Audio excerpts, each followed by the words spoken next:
प्राण नहीं है, चीजों की तरफ हमारा आकर्षण बढ़ गया है।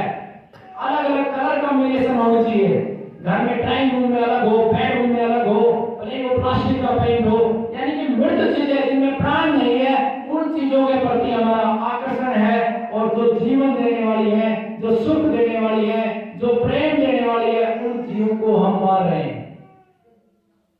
तो ये एक बीमारी का जो पहला मैंने बताया, उसके बाद ये दूसरा प्रमुख कारण है जो मुझे नजर आता है। और मैं बार बार एक बात कहता हूं, जो गीता में लिखा है कि मनुष्य कुत्ते की मौत मरेगा, इसे कोई नहीं टाल सकता, ये यथासत्य होने वाला है। और कुत्ते की मौत का अर्थ ये नहीं है, कुत्ते की मौत का अर्थ है कि कुत्ते की अधिकतम आयु 30, 35, 40 वर्ष होती है। और वो भी उस समय होती थी जब जीवों की संख्या ज्यादा थी। और वो समय भी आएगा मेरे भाई बंधुओं कि जब आप सब कुत्ते की मौत मरोगे। समय है हमारे पास, हम उठ के खड़े हो सकते हैं और जीवन की तरफ बढ़ सकते हैं, लेकिन ये तभी संभव है जब हम संकल्प लें, अपने जीवन को तपस्या के लिए संकल्प लें। आज हम ऐसी अवस्था में आ गए हैं कि हम एक कान से सुनते हैं, दूसरे से निकाल देते हैं। मैं आपको एक उदाहरण देता हूं, भंवरलाल जी का। जयपुर से लगभग 15 किलोमीटर की दूरी पे एक गौशाला है और मैं पीछे उस गौशाला का भ्रमण करने के लिए गया तो मुझे पता चला कि उस गौशाला का जो संचालक है उसके 10 वर्ष के पुत्र की मृत्यु हो गई। वो 2 लाख रुपए मकान बनाने के लिए कहीं देने जा रहा था। रास्ते में उस व्यक्ति ने देखा कि एक गौ माता का एक्सीडेंट हुआ और एक्सीडेंट होने के बाद गौ माता समाप्त हो गई। तो दोनों पति पत्नी वहां से उतरे और उन्होंने गौ माता की जो भी प्रक्रिया होती है वो प्रक्रिया पूरी की। गौ माता की वो अंतिम संस्कार की प्रक्रिया करते करते उनको कुछ संस्कार मिले कि ये जो पैसा है हम गौ माता की सेवा में करें। उन दोनों पति पत्नियों ने विचार किया कि अब हम गौ माता की सेवा करेंगे और उस व्यक्ति ने गोवंश अपने पास रखा।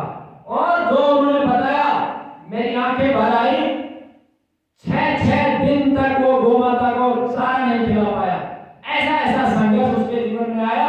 6 दिन तक उन पति पत्नी ने भोजन भी नहीं किया, लेकिन वो एक संकल्प ले चुका था। और उसके संकल्प की शक्ति इतनी है कि आज 50,000 गौ माताओं की गौशाला जयपुर के 50 किलोमीटर के रेडिएशन में वो चलाता है।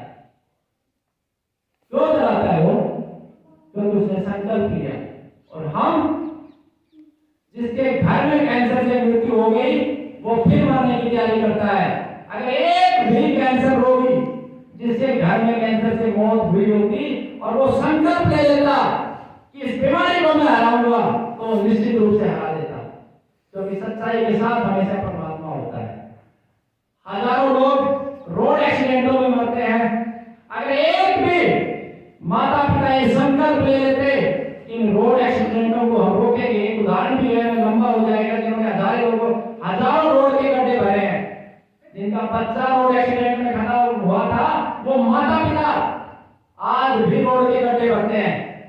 अगर ऐसे ही हजारों लोग संकल्प ले लेते तो हजारों लोगों की जान बच सकती थी।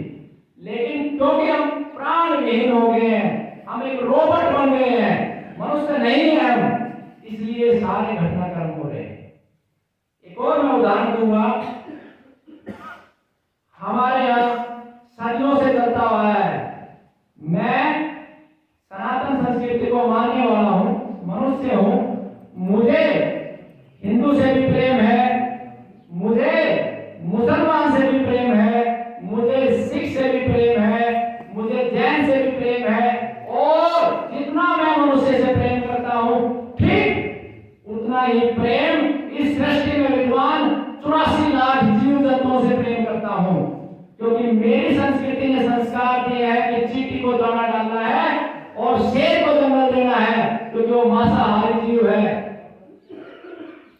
सभी से हम प्रेम करते हैं। लेकिन एक प्रश्न बार बार मेरे मन में उठता है, गुरु गोविंद सिंह के छोटे छोटे बच्चों को काट दिया गया, दीवारों में चिनवा दिया गया, भूल जाओ, बहुत अच्छी बात है, क्योंकि हम मानते हैं कि प्रत्येक जीव हमारा है।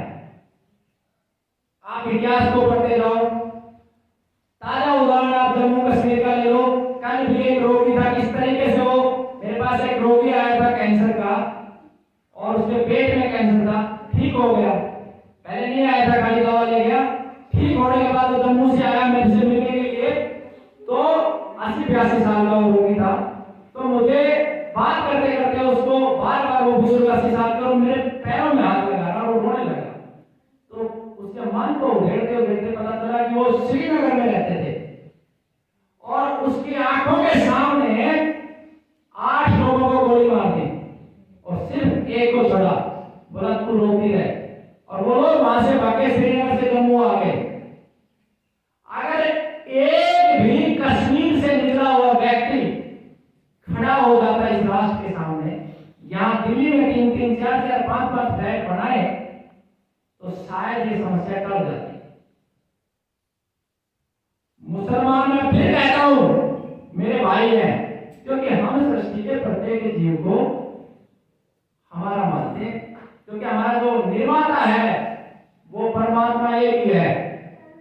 लेकिन एक सवाल आप सब अपने मस्तिष्क में लेके आओ कि हमारे गांव में 5 मुसलमानों के घर थे, हमने भाई माना तो 100 किए, और भारत के किसी भी गांव में चले जाओ, 5 को हमने 100 किया। और पूरी दुनिया में मुझे एक जगह दिखा दो जहां 100 हिंदू थे वहां 5 बचे हो, या जहां पे 100 सिख थे 5 बचे हो। तो हमें संकल्प लेना होगा, किस लिए? किसी को मारने के लिए नहीं, हमें संकल्प लेना होगा कि इन सब को सद्बुद्धि देने के लिए, क्योंकि तालिबान में कोई हिंदू नहीं है, वहां पे मुसलमान ही थे, वो भी वहां पे खून ही खून चल रहा था।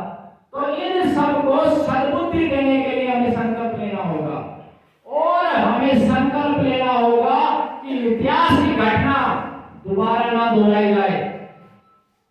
जो घटनाएं पूरे राष्ट्र में छोटी छोटी घटित हो रही हैं, वो दोबारा ना घटे, इसका भी एक संकल्प हमें लेना होगा। खैर ये विषय अलग है। तो ऑक्सीजन के बाद जो मूल कारण है कैंसर का, वो है हमारे जीवन में रसायनों का इस्तेमाल, केमिकलों का इस्तेमाल। किस किस रूप में हम केमिकलों का इस्तेमाल करते हैं? शुरुआत करते हैं, सबसे पहले आप उठते ही चाय पीते हो। मैं निवेदन करूंगा, कोई भी साथी, ये जो कैंसर का एक पर्चा मैंने बनाया हुआ है, सभी को एक वितरित कर दे, ताकि उनके मस्तिष्क में ज्यादा दिमाग मुझे नहीं लगाना पड़े, और मैं जो बताता जाऊं वो सारा का सारा वो कैप्चर